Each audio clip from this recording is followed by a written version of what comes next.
John's here, so now we can call the meeting to order. Roxanne, if you would take roll, and if everyone would stand for the Pledge of Allegiance and the invocation.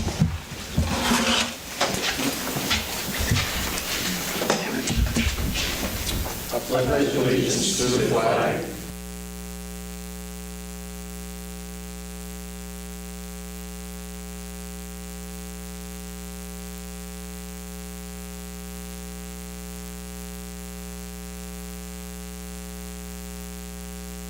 Lord God, we thank you so much for who you are. And Lord, that we have the freedoms to self-govern. Lord, I thank you for this council. And Lord, I pray that the decisions that are made today and the discussions that are made today are in the best interest of this community. And Lord, that you would be honored, and Lord, that you would be glorified. Lord, we ask all this in Jesus' name I pray. Amen.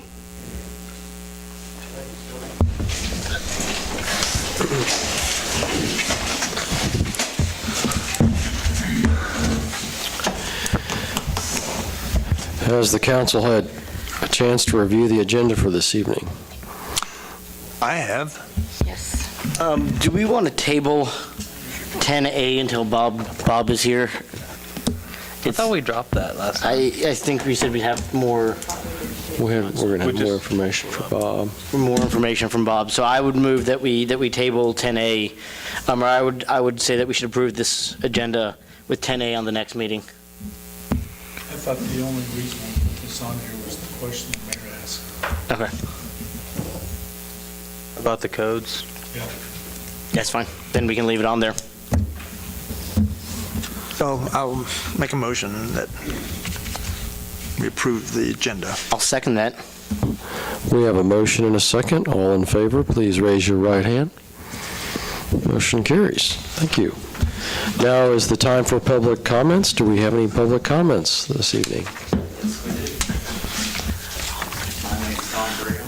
I'm with the Iola Rotary Club, and we're coming here for, this will be the third time, asking for the city support on the smoking hot cars and barbecue. For those of you who don't know, this barbecue is KCBS. It carries a good level of importance. We're one of 475 around the United States and the world.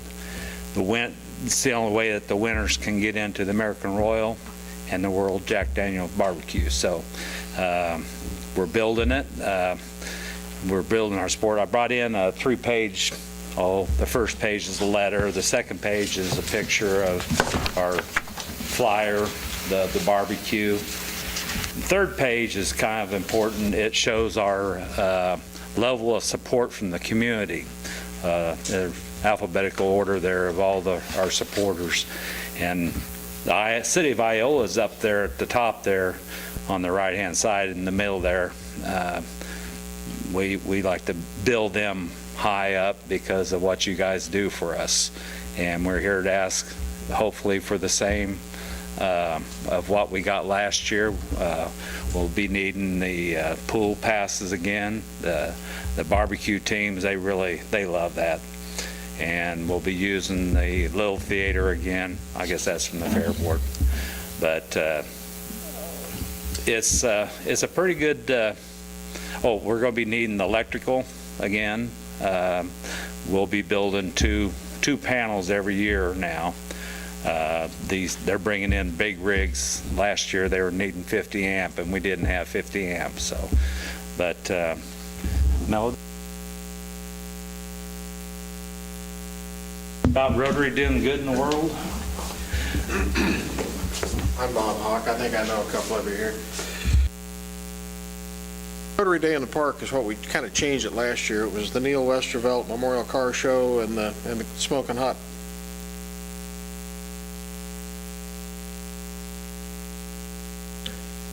But it has really become a major fundraiser for Rotary, and it has allowed us to do things like give $5,000.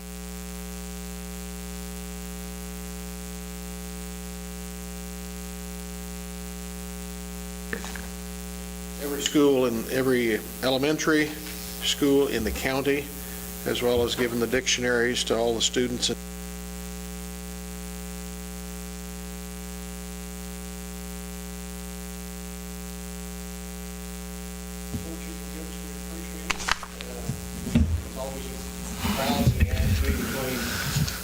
locally and what you do internationally, but we think we've struck a pretty good balance. Did you all need, and I can't remember this, did you need waiving of the 11 o'clock curfew as well? Because they get out there all night and barbecue, don't they? Okay. And I think that y'all help us with trash, with drinking beer. No, not drinking beer, I'm sorry. Oh, we do have, we built this up trying to think of bringing money into the community.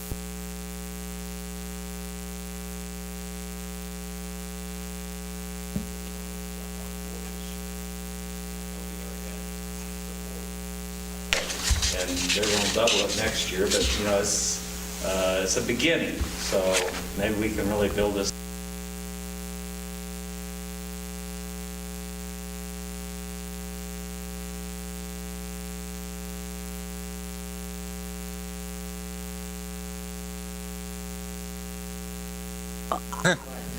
At the mic. I would make the motion that we do for you guys what we have in the past to continue this, because I think any big event like this that brings people into our community and shows off our community is worthwhile, and obviously there's worthwhile things happening with the funds. So I would make that motion that we support this event again in the same manner we did in the previous years. I'll second it.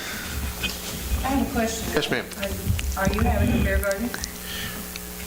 Now that you ask, we're not planning on that for this year, but we have that in mind if we can figure out how to do it. Actually, Boulevard Beer has, They're showing interest. they're showing interest in being a supporter, a sponsor, and we're not sure. It's one of those things that still needs to be talked about and staffed and figured out how you could do it and do it right so that you don't get anybody in trouble and no problems, that sort of thing. But I think that it's a goal. I think it would add to it. I think that this sort of event in other communities have that sort of thing, but it needs to be controlled and done properly. Might be something where you can talk to the folks that do Pedal Fest and bend their ear about how they're handling theirs. So just as a suggestion. You guys ever go to the Roots Festival in Paola? We sent John Rocker there last year, I believe, that's their barbecue. Yeah, it's a pretty good model for kind of what you're doing and bringing in the beer, and they do it. They never have any issues. Yeah, they do a nice job with it. We've been there several times set up as a vendor for our stuff, and they do a nice job of cold and lots of fun. Yeah, that's the way it has to be. Last year, we introduced entertainment. We hope to be able to do that this year. The very beginning of the fair, there's not an awful lot happening except the rodeo, and this is something to cause people to want to come here. So we appreciate your willingness to. All right, we've got a motion and a second. All in favor, please raise your right hand. Motion carries. Done. All right. Thanks, everybody. Do we have any? And I'm going to leave before Carl, somebody gets the idea I want to run again. Speaking of Rotary, they just gave me $500 tonight, which tipped me over. I've just got $3,000 more to raise out of $30,000. Had lots of support.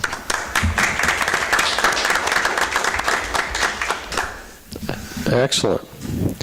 Do we have any other public comments this evening? All right, moving on. Has the council had a chance to review the consent agenda for this evening? I have some questions about it. All right. On page 9, we paid $3,680 for uniforms. And was that bid out?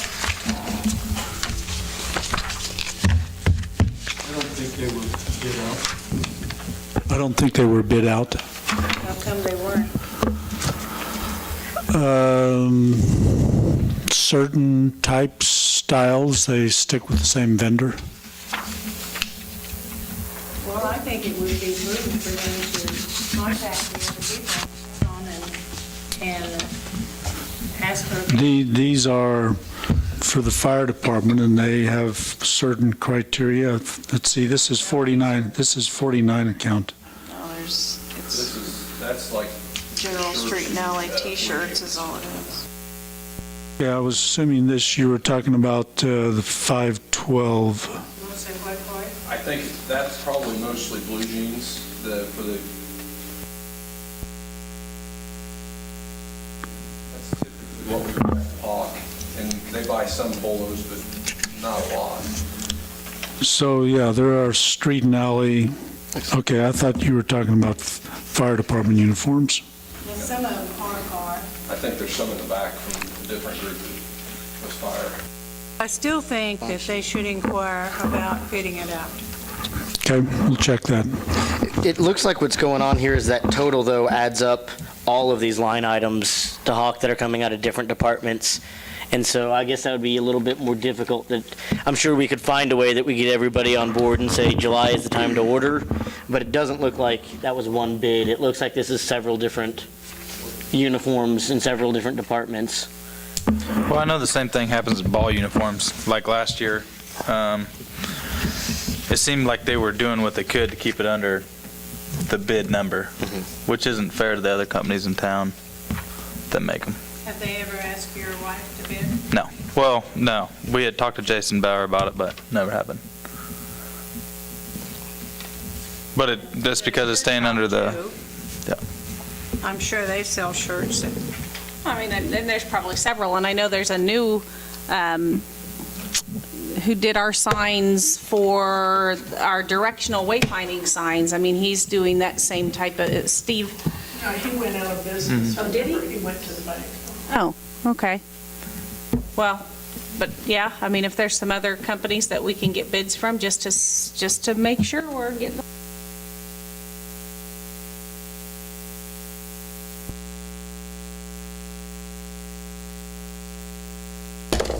That is page 4.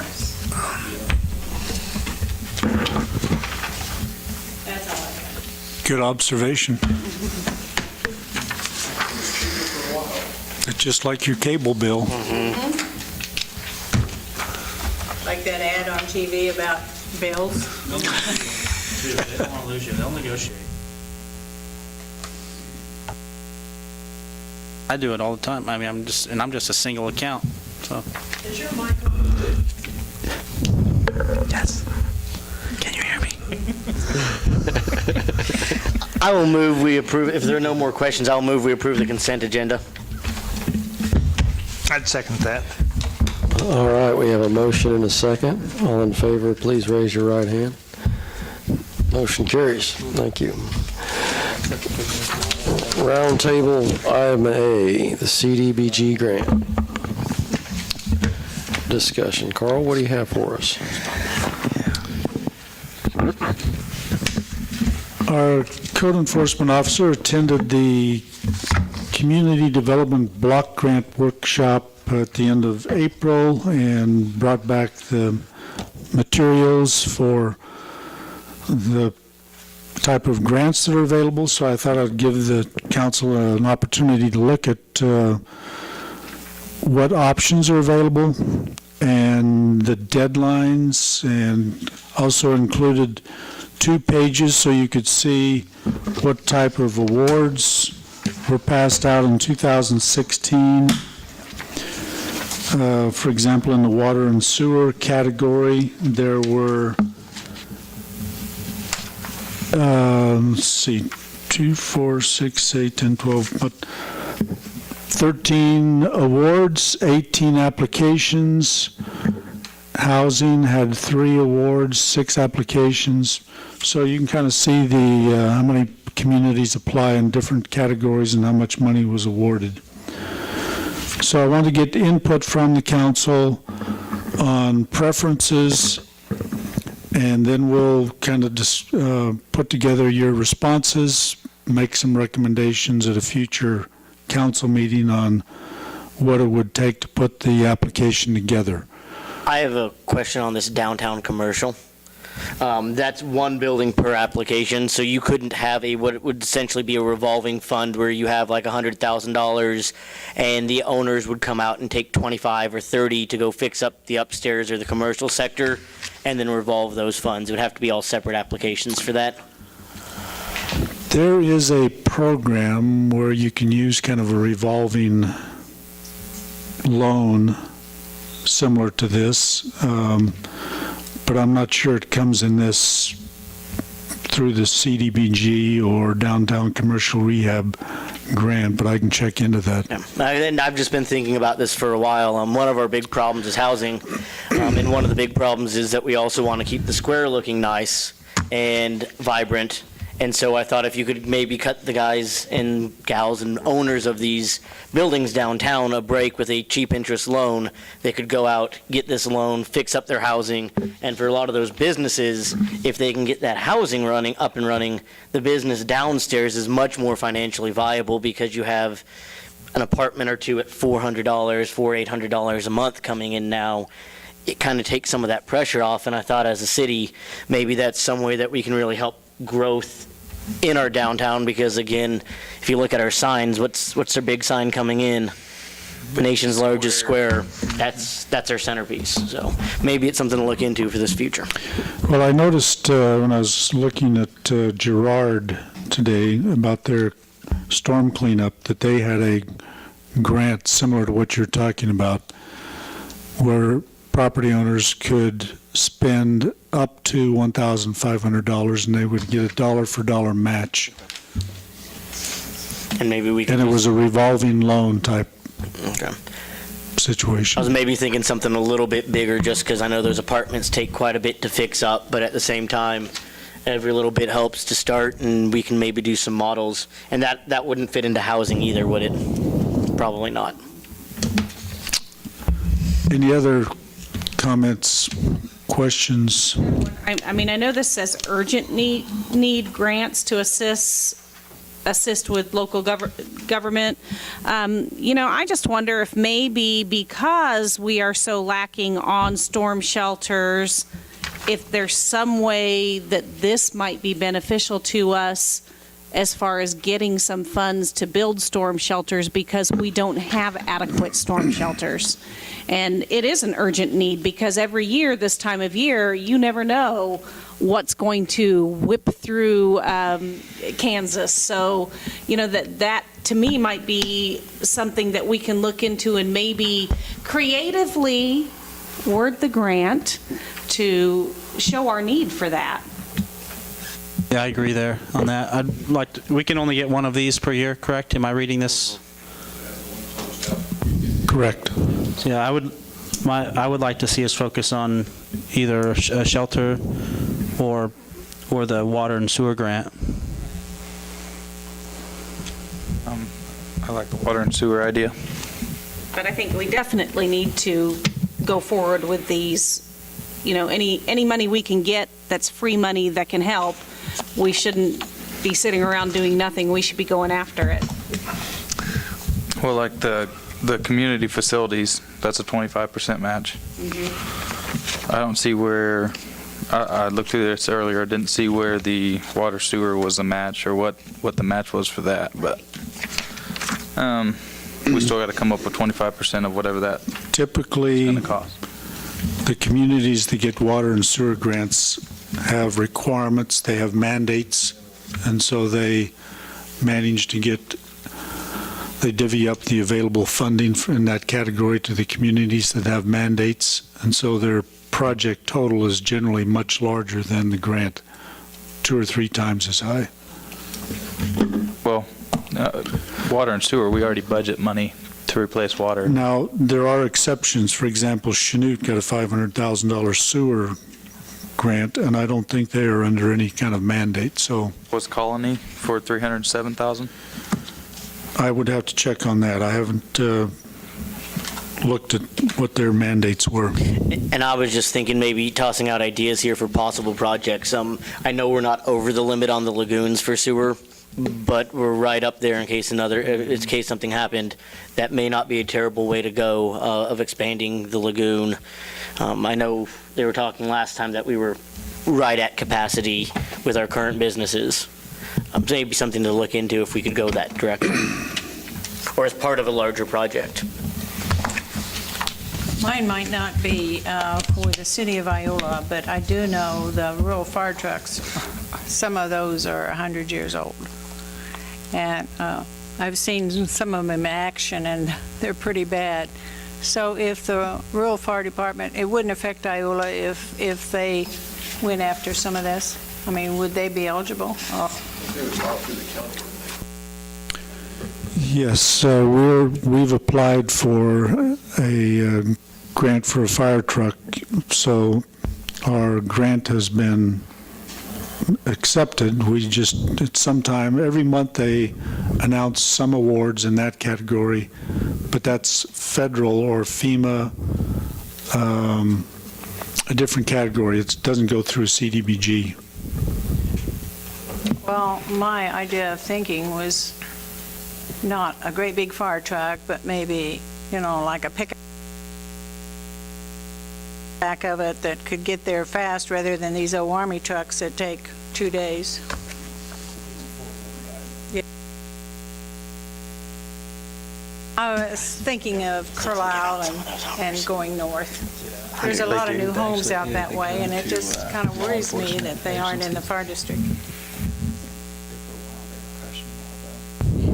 Canada. They're going to need lots of help. All right, thank you, Carl. Do we have any other questions for Carl on this issue? I have a question about the Safe Neighborhoods grant. Is that okay to bring up here? The safe routes to neighborhoods? Oh, safe routes to school? Yeah, safe routes to school. When is that project supposed to begin? Well, we got the award announcement, and the next step is KDOT will come back with an agreement for us to sign accepting the grant. And then we go through design. So it's a ways out then? Then we bid out the project. So I'm assuming that the construction would be next year sometime. And our commitment on that's $38,000, do you know? It was $188,000. I think our award amount minus our commitment was out about $140,000. So, yeah, it's somewhere around $40,000 our commitment. Is there a point? Is there a point in that project where we could back out if we wanted to? Well, I think this fits into the same category as any other grant you apply for. If you're awarded a grant and you turn it down, you're on a blacklist. No matter what anybody else says, you're on a blacklist. Okay. I guess I'm concerned that are we all confident that our schools are going to be in the same places in the next 3 to 4 or 5 years? Or are we going to spend $40,000 putting sidewalks in when? The way the state is budgeting money and cutting money and everything else, I am confident that our schools are probably going to remain where they are. As sad as that is, I just don't see much of anything happening because of the budgeting and what's happening at the state level. I just don't want to see us redo the sidewalks around all these schools in 3 or even a year. We're talking about another school bond issue where we spent $40,000 on. The other thing there, those areas around there, it's not going to necessarily be right in front of the school. Yeah. It could be in a residential area. So, since Corey's not talking into a microphone here, when we were putting together the scope of this project, Shonda put together a big list of a lot of sidewalks and handicap ramps that needed to be fixed. We coordinated with the school, then Corey and I drove around to the 3 elementary schools and the middle school, and we picked areas where there was no sidewalk on either side of the street.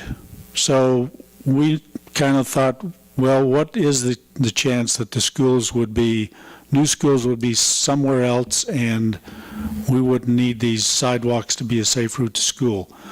But we tried to focus on locations that even if a school moved in the future, that would be a needed sidewalk because there's not one on either side of the street. And every time we were in an area where we recommended the sidewalk be placed, that also goes to the curb and then you put in a new handicap ramp. So we tried to focus on areas that would have good viability for the future. Do all of our schools have handicap ramps around them now? Well, not 100%. No, there are plenty of places where what we did is we went around all 4 sides of the school and then branched out about 2 blocks from each school and tried to pick the areas that had the biggest need. And then we coordinated with the school and kind of got their input. Some of their recommendations were around the high school, and the high school doesn't qualify under this program. Well, speaking of sidewalks, as I came to the meeting this evening and turned down to come to the park, there was a girl pushing a stroller right down the middle of the road, no sidewalk down to the park. You see lots of... So there's plenty of places that it would be desirable to have sidewalks. Unfortunately, things were not enforced at the time for whatever reason. We don't have sidewalks on at least one side of the street in all places. Thank you for answering my question. Thank you, Carl. We appreciate it. Roundtable item B, budget prep. And what have you got for us on that? Well, this is just mainly information to kind of let you know what we're working towards. We've had discussions with each of the department heads on their proposals for the next year, and the instructions that I gave them was our budget next year is going to be flat. We don't project any increases. In fact, I'm projecting that our budget for next year will go down slightly from this year. We don't expect our sales tax to be up significantly. Our property tax is likely to be flat or decreased. And so the proposals from our department heads were very well thought out, and I think they did a good job of making their proposals. We are putting together the personnel category for each department. Once that's completed, we'll have presentations from the departments at the 2 meetings in June, and hopefully by the end of that second meeting, we'll have a pretty good idea of what our budget will look like for next year. We need to kind of have that finalized by our second meeting in June, because with the new guidelines from the state, you have to make a decision by the 1st of July if you're going to propose a mill levy increase. I'm not really thinking we'll be in that category. We're just going to deal with what we've got. But if we did, you have to make a decision by the 1st of July to give the county that heads-up notice that it'll be on your ballot. That'll go into effect then. That's soon. Goes into effect this year. There's still some loopholes. I kind of highlighted those, but... And that's above inflation, and inflation's we're predicting 0 again this year? Yes. What inflation index do they use? Do they use the cost of living, or do they use like the Midwest CPI? Do you know? It does spell out in here what inflation index. I didn't see it. I may have overlooked that.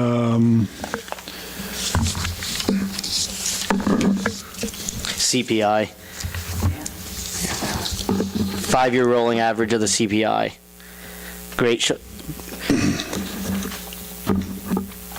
The growth rate shall not be less than 0. Okay. So, for example, last year, there were enough exceptions in our category that we could have raised the mill levy more than we did without a vote. And even in there, then, the CPI the last couple of years has been 1-2%, roughly. If we want, conservative estimates, last 5 years, about 1 or 2%. Okay. So, any other comments? Okay, thank you. Thank you, Carl. Appreciate it. Thank you, Carl. All right, we'll move on to item C, the ball field lighting controls. What have you got for us on this? Well, it's interesting what kind of items spark interest in the community.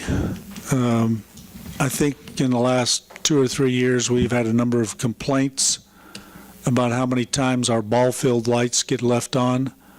And after the last round of complaints, I thought, let's just fix this. We'll put some devices on the ball field lights, and when a coach has a practice scheduled or a game scheduled, they stop at the rec office to get their materials, and so they'll just need to get a key. They'll be able to turn their lights on, turn them off when they're finished, turn the key back in, and then we won't have the problem of 2 or 3 kids going over to play after dark, turning on the lights at the biggest field, and then can't figure out how to turn them off, and so they can get left on. So we've purchased boxes that will fit over the controls. They'll have a lock on it. Keys will be issued to coaches or whoever else wants to use the fields, and they'll be free to use them. So any questions? It's not that we're trying to restrict anybody from using our facilities. We just don't like to have the fields, the lights left on after they're used, or kids going over there, turning them on, and then not turning them off after they're finished. So if a group of kids want to go play a pickup game of Indian ball at night, can they come get the key? Sure. But the only problem with that is what time does the rec office close? 5 o'clock. And then right now it's all scheduled out till about 9 or 10 is going to be the real problem. It is a problem. I did a little bit of math that even if all of the fields are left on just once a month overnight for 9 hours, that I don't think they're all left on once a month. But if you leave the big one on twice a month, when let's say twice a month, once a month, all the fields are left on, it's $180 a month for 9 hours, and then you multiply that out, that's $2,100, $2,170. So it's a problem that we need to address. I don't know if I like this idea though, because I do know some people that go out there and play responsibly. Maybe you can, for non-recreational teams, Iola rec teams, maybe you could charge a $50 deposit to take a key, and if there were an instance of them leaving the lights on, you have a way to recoup some of those funds. It also gives them an incentive to do the right thing. And the thing I'm concerned with is the picking the key up and dropping it off regularly, because that's not good for the staff.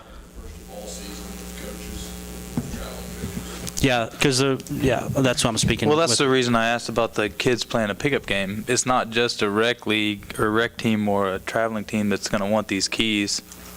We used to go down there and play Indian ball every night in the summer, and 10, 11, 12 years old. So, I mean, I would hate to take that away if kids are doing that. The other problem is it does give an incentive, but at the same time with it, you don't know who's left it on. If you check out X number of keys, you actually have no way to enforce that. I don't know. This is a tough idea because I talked to Jason for a while about this, and there's no one real good solution. Timers won't work for various number of reasons. If you check out 400 keys, you've got the same problem that you have too many keys checked out, that everybody has a key that can get in. If you put an age limit on it, then you don't really satisfy the people we want to use this service, which are kids in the park. Is there one field that could be left without a locked box on it? I mean, if there was one the smaller field ones. with minimal lights Yeah. that could be left, so if a group of kids did want to go play, they could. And then Could the police, and that's what I was going to say. When the police patrol the park, if they come through and they see the lights on, they should can have a they- key to be able to. can they flip them off? They have been, that's how Yeah. we've been getting them turned off recently. I mean, if there was just one field, is there? That's not going to break the bank. 5 and 6 are about $1.80 an hour. Even 4 is only $2.10. So, I mean, if it we seems left- like 2 and 3 seem to be the ones that are the most expensive. But then my other question, I mean, if you're talking, how late at night do you think 10 and 12-year-olds are going to be out playing? Because if it was my 10 or 12-year-old, they better have their dang rear end in the house the park by closes at 11. 10 park- o'clock the park at the still- latest on a summer night. The park still closes at 11. The problem is the lights take quite a bit of time to power up, power down, and so I can see if you think that somebody's going to maybe come in, that they normally have a practice right after yours, let's say your practice is done at 9, and these guys either come out right at 9 or a traveling team normally comes in at 9, you might leave them on because they take about 20 minutes to warm up. Is that about right? 10 minutes to warm up or so? Just only takes a couple of minutes. Is it not? If you're going to leave one open, I'd suggest it would be Diamond 1, not 5 and 6.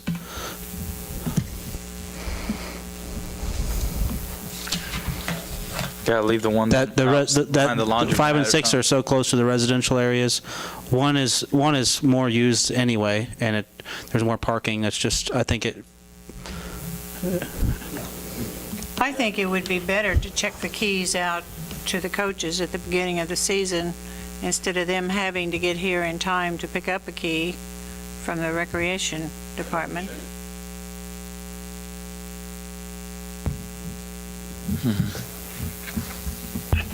at the beginning of the season. Yeah. I think we should charge the Vipers.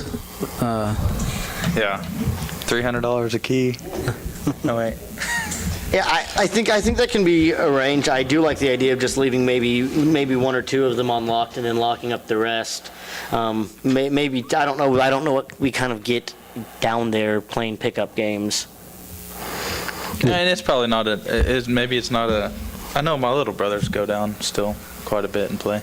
I do know some of the coaches out at Allen do have kind of later at night after their traveling teams have one-on-one practices. When we put the locks on it, it's gonna give a bad look for we're locking city. Have a park if they can't play till 11 public o'clock. facilities from the public. But maybe we should have educated before we start punishing, I guess. It's really not any different what college and what high school does. Well, but they're not public though. They're well, I mean, not as public as we are. Well, I don't think the football field's ever locked, is it? I know there's some 13-year-olds that go down there a lot of nights, and I'm glad they're down there playing ball instead of sitting on the video games. And I think that if we have one field that's not locked up, it's going to get used, and those kids aren't going to get to do this because there are going to be adults that run those kids off because the adults are going to be using that field. So I look at the cost. I think it's not worth the money to lock them up. I don't know how many nights the lights are getting left on. I mean, I don't have good data on that. So personally, I think that locking the lights up during ball seasons, I think we need to consider that that's just not that much money for the amount of dollars that we spend.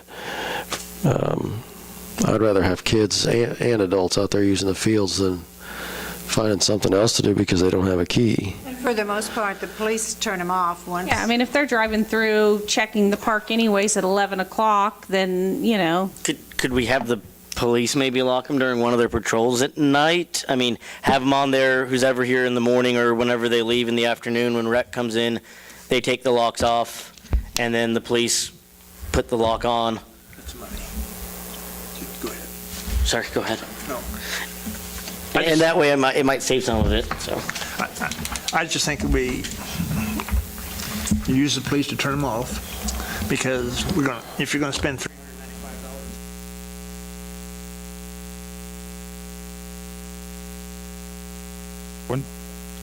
Weren't they already I think it just purchased? solves the problem rather than creating a problem. I think it It's just leaves it like already, it is. staff has purchased lockable covers that you've already bought them, right? These aren't, we're gonna have to take these back anyway, because they're not big enough shanks for the locks. How often do the police patrol the park at night? Every couple hours or so?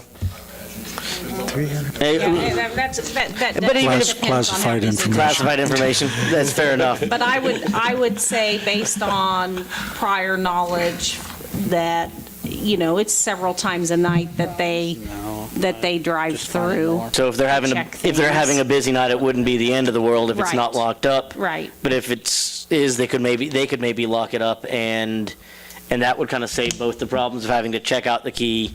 It would also mean it was locked up after people are supposed to be gone from here, so we have the kids that can use it till the park's closed. The park's already closed. It's not left on at night. We know it's locked up. We could even ask coaches, please make sure to turn it off, maybe put some signs up there as well. Telling people it's $8.10 an hour at ball field 3, people may start turning it off. I didn't think it would be that much, but that's a sizable amount.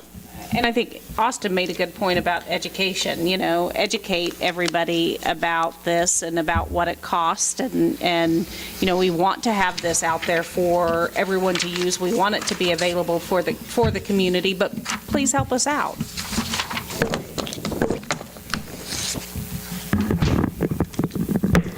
Okay, I'm interested in seeing show of hands. How many want lights? How many want locks on the lights?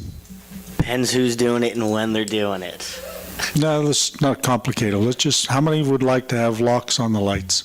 Can I ask a question? No. How many complaints have you gotten in the last 3 years on it? One. I don't keep track. Guess. Enough. One? No, I'm just. So I didn't see any hands go up. I don't want locks on there. I think you made a good point. I think if we can't, after the education, if we can't find a way to control it, then we need to reconsider. What I'm gathering from this is there's a lot of concern about closing them off. So I'm just notifying the council. Education sounds good. We're still going to have some complaints, so just understand that that's the cost of it. Not nearly as many complaints as whenever this idea came out, though. Or Okay, when so- it's trying to turn them on and. We're just going to leave the locks off then. And then can we come up with some signage to put by those switches that say, we have left these unlocked for your convenience, but please do us a courtesy and shut them off when you're done. Just anything. They may do it, they may not do it, but I think you don't learn to read until you're, 18 years old or something? I know it took a few of us getting on top of shoulders to turn them on a couple times because they're pretty tall. Switches are abnormal anyhow. Yeah. When you hear them, and that's why they're. Thank you, Carl. All right, we appreciate it. New business item A, municipal code revisions.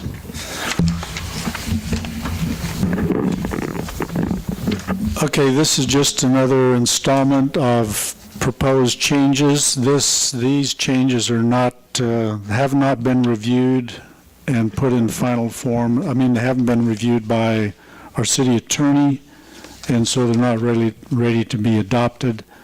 The primary areas that are changed here are the guidance for Chapter 22, Cemetery, and Chapter 38, Fire Prevention and Protection. The guidance in the Chapter 22, Cemetery, they had made some updates to that, according to Berkeley, about 8 years ago, and it was never apparently put into the municipal code as intended. So that's just an update. Excuse me. Chapter 38, the big change there is allowing the use of several of these little fire rings, recreational fires, portable outdoor solid fuel burning fireplaces, chimeneas. So there's expanded guidance on what fires are acceptable, what the guidelines are, when a permit is required and when a permit is not required. So if you want to look through some of those various categories. These still don't apply to the fire district. I know there's been some talk, particularly rookies would like to have the heat lamps. This still doesn't apply to them. This is more in the residential zones. Is that correct? Well, it applies to anything inside the city limits. But there's a special fire district. Is that downtown fire district? Is that right? Okay. Oh, you're talking about, yes. Okay. These I think wouldn't meet that criteria. I think there's some good changes in here. I didn't know you couldn't have a metal ring fire outside, because I've been violating the law now for like 6 years with my neighbors and my neighbors' neighbors, and I think everybody else's neighbors. So, I think a lot of people just kind of assume that it's okay, and what the chief tells me is that when people inquire, he looks at, or someone will point out, hey, my neighbor's got a fire and it's right next to the house under the overhang so he won't get wet. And, in most cases, you've got to be a reasonable distance from the edge of your house. So it perhaps is a matter of making legal what common practice is and putting in some pretty good guidance. So if people review this, they should know what's, if you, in the absence of common sense, if you'd follow these guidelines here, it should protect you a little bit.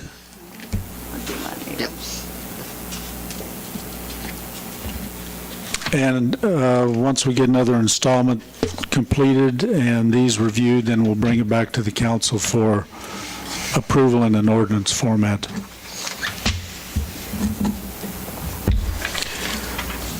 Excellent. Thanks, Carl. We appreciate it. Move on to item B under new business, the Elm Creek Bridge. This is approval of a contract with Schwab Eaton for design of the Elm Creek pedestrian bridge in the amount of $28,700. I move we approve the contract with Schwab Eaton for $28,700 and authorize the mayor to sign the contract. Second the motion. We have a motion and a second. Do we have any other questions or discussion on this contract?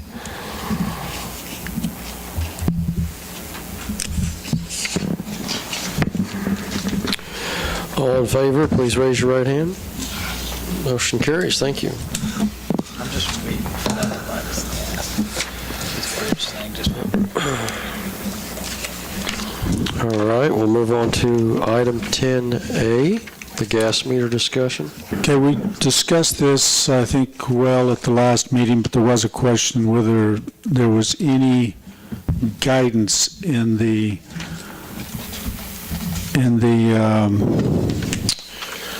International Gas Code, and the International Gas Code addresses devices inside of a structure, but it does not have any guidance on locations of meters outside a structure, the main meter feeding a house. So unless we hear otherwise, we will plan on, as a general policy, continuing to locate meters where we presently do.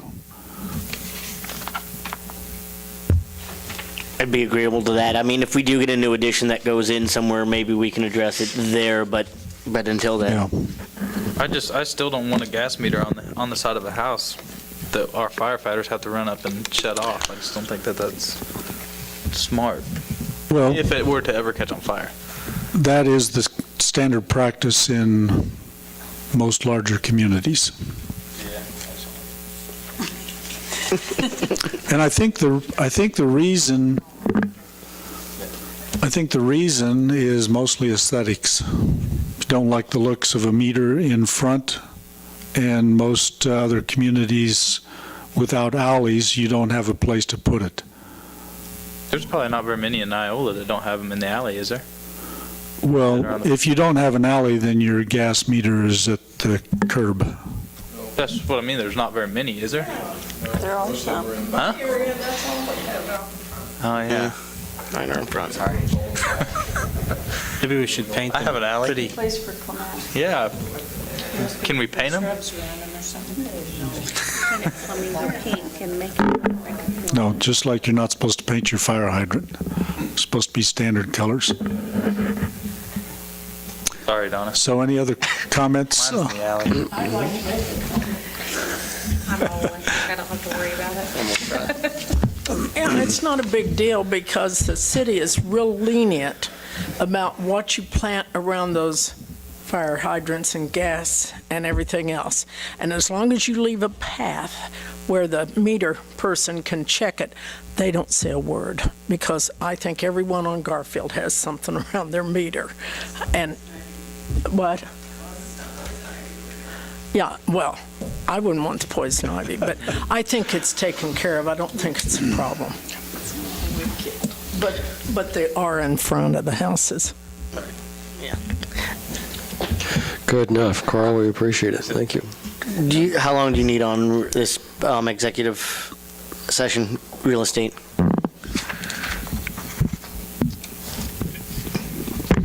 Five minutes? Do you need one? 6 minutes? 4.5? I don't think that was my request. Corey, what was that for? You told me to get numbers, and the contractor never got back to me.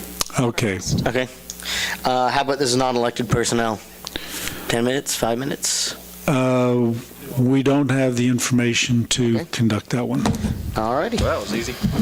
Enough. Joel, you got 8 minutes to beat a record. Perfect. All right. Council Administrator reports. I've got nothing extra. John? Just a reminder, as ball season starts, I know there was an incident or two during soccer season. Play nice with the refs. Remember, they're often young kids. They're often college students. Expect your ref to be about as good as the players on the field. So if you're in T-ball, the ref's probably as good as the T-ball player is, and the way up, if they're in 5th grade, nobody is handing out draft to the 5th graders. Be nice to the coaches as well. Most of them are volunteers. They aren't giving out college scholarships in 4th grade and 5th grade and 6th grade. Please don't yell at them. Play nice. They're out there trying to do their best. No. Good points. Thanks, John. Nancy? First, I wanted to say congrats to Aaron and his group on their activity, Unplugged at the park. May Day Unplugged. May Day Unplugged. I mean, that was just a cool idea, and you said you had a really good turnout, and I think that's great, and it's just nice to see people getting out and leaving technology at home. So, and also, I wish I would have stuck around so I could have seen him get dunked in the dunk tank several times. Also, you know, we're heading up, it's graduation time, so just congratulations to all of our graduates from around here, from, you know, the ones graduating preschool all the way up to the community college. Congratulations to everybody. Want to remind everybody, we are still taking applications for the Veterans Day, the Veterans banners. You can get those applications at City Hall. So that is a fundraiser to raise money to repair the Veterans Wall. There's about $5,000 worth of repairs that needs to happen to that wall. And so this is just going to be a way for us to raise the money to help the Veterans Day Committee and help get those repairs made. And also, we had the tree sale on Saturday. We do still have trees available. They're 1 gallon for $10 and the 2 gallon were $20. There were some 2 gallon that were some special red oak, I don't know what they were, but they're pretty when they get big and all red, and they were $30. So if you do want a tree, just contact Kara up at City Hall, or I guess now it would be Carla up at City Hall, and just let them know that you're interested in trees. I think they're going to bring them up there, so they will be at City Hall, or at least some of them. So if they are. Okay, there are a few already. So if you want some trees, you know, you've got, and they're from Straughters and Daughters, so they're the good quality tree. So, and I guess that's all I have. Thanks. Thank you, Nancy. Beverly?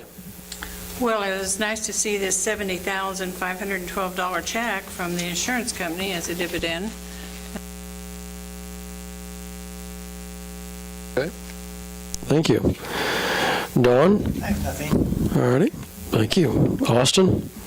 I was going to follow up with school's almost out now. I'll follow up maybe with the middle school and see how the loading and unloading zones were going. We never did hear if that was working or... I actually run by there, and I made it a point to start that on my journey, on my little runs, and it seems to be moving pretty quick, and I never could quite time it exactly when they're getting out, but I've noticed that it was a lot better congestion-wise, and people crossing the street seem to be doing a lot better, and that's no scientific evidence to that, other than I ran by there about 24 times over the course of the last year when they were getting out, so... But it seemed to be working a lot better from just anecdotally. I went in last week and asked the office, and they said they acted like there was never an issue last year. It's fine. People have gotten used to it, was the comment I heard. So I was told. Okay. Well, I guess it seemed to be a big issue at the time. It always is. It was just gone. So, all right. That's all I've got. Those are good points. Thank you. Sandy? Nothing to add tonight. Alrighty. Thank you. Aaron? Yep, thanks for everybody who helped Mayday Unplugged happen. We had the fire department down there for a little while. They were present for the entire time, playing games, helped us fill up the dunk tank. Police department was down there, present. So I think it's nice to see our officers among us when they're not doing their job. I think that helps their image. Sheriff department was down there as well, but so appreciate everybody who made that happen. And I think that's all I have. Thank you. Sorry, Aaron. Aaron mentioned thanking some city employees. I also wanted to thank the electric crew that went out to Girard and helped out there. That was great too. I was on the page. Forgot to mention that. Yeah. Perfect. Thanks, guys. Carl, you have anything else for us?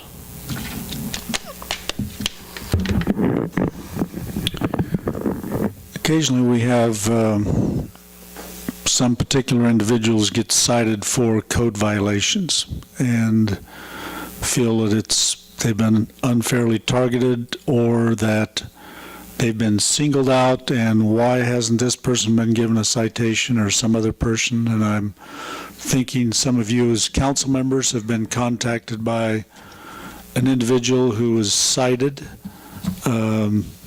given proper notice, and the mowing crew that mows for the city under contract beat him there to his property and mowed before he got there, and then was quite unhappy about the situation. So do you have any counsel for advice back to staff? My advice was that, or my thinking was that we had 4 inches of rain, and where he mows, it can be kind of soggy. And he did get there the afternoon to mow. And Austin and I talked about it. I think we were the ones that were called. And there's other places in town that doesn't get notices. And he mentioned a couple of those. I went and looked, and sure enough, the weeds were pretty high. And I thought for no more than it cost us this time. I know he gets notices every year and tries to get them mowed ahead of time. I thought it would just alleviate, just stop a lot of problems with other constituents if we just marked it off this year. For me, it was a timing deal. On the 10th day, they mowed it, and that wasn't even 10 business days. That was, I guess it was 11 days, so it was actually... Yeah, it was calendar days, and it had rained 4 inches that week. And when do we ever get out there and mow it within them? I mean, he drove his tractor in town that day to mow it, and it wasn't even 10 business days that because I know he showed up at the armory with his tractor. So, like, I know he was not happy, and this it shouldn't be even. Yeah, it shouldn't be an issue. I think we do need to take into consideration, though, the rain and rain days. And when we have had a lot of rain, there are yards, and our backyard is one of them. We don't drain well, and when there's been a lot of rain, we can't run our mower in the backyard, or I sink or I flood. So that's something that I think we do need to take into consideration and think about when There's like a block from your house, too. Yeah, I know where you're talking about. Handling those weed notices. is. But there are some areas that, I mean, we literally can't mow our backyard. And right now, it's got, it'll have water standing in it. So that's something that's got to be taken into consideration as well. We also told him that he wouldn't be getting any other notices, that if it happened again, he would just be mowed, and that would be. We can't technically do that, we can? You get one notice and after You get that- one notice in a year, and the next time your grass is above the 12 inches, you're just going to have it mowed and you pay the bill. Okay. So the challenge here is that if you selectively don't enforce your rules, then it becomes more difficult to have enforcement, period. I realize And when- that, but and when I a look at person's- the other- Go ahead. When a person's grass gets 12 inches high, I think there's been plenty of opportunities to mow it before he ever gets a citation. So, you can come up with a lot of reasons, excuses. We try to not be selective. The code enforcement drives around the community. When he sees something that doesn't meet code, But there are places. it's a citation. You could hay some people's feet. So it's kind of like speeding tickets. You can say, well, I saw a lot of other people speeding and they didn't get tickets. So you only get one notice, period. You don't ever get another notice. per year. For that year.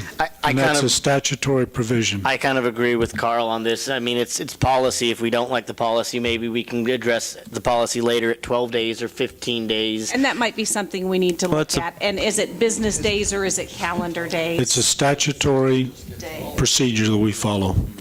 Well, And maybe in the letters, put the date that it's going to be mowed.